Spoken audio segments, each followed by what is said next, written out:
Atrocity కేసులో supreme court కీలక వ్యాఖ్యలు. నేరం రుజువు కావాలంటే నిందితుడు బహిరంగంగా దూషించి ఉండాల్సిందేనన్న న్యాయస్థానం. 4 గోడల మధ్య జరిగితే కేసు నిలబడదని వ్యాఖ్య. కేసును కొట్టేసిన అత్యున్నత న్యాయస్థానం. ఎస్సీ ఎస్టీ అట్రాసిటీ కేసులో సుప్రీంకోర్టు కీలక వ్యాఖ్యలు చేసింది.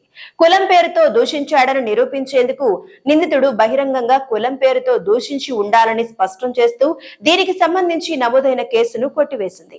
1989లోని సెక్షన్ 31R కింద నేరం రుజువు కావాలంటే ఎస్సీ ఎస్టీ వర్గానికి చెందిన వ్యక్తిని నిందితుడు ఉద్దేశపూర్వకంగా ప్రజా సమక్షంలో బహిరంగంగా అవమానించినట్టు గాని బెదిరించినట్టు గాని నిరూపించాల్సి ఉంటుందని అత్యున్నత న్యాయస్థానం స్పష్టం చేసింది.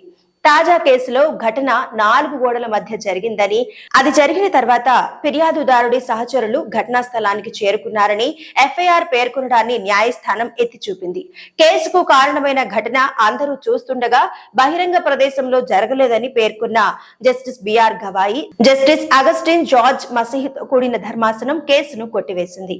అట్రాసిటీ చట్టంలోని సెక్షన్ 31S కింద నేరం రుజువు కావాలంటే ఎస్సీ ఎస్టీ వర్గానికి చెందిన వ్యక్తిని బహిరంగ ప్రదేశంలో కులం పేరుతో దూషించి ఉండాలని స్పష్టం చేసింది.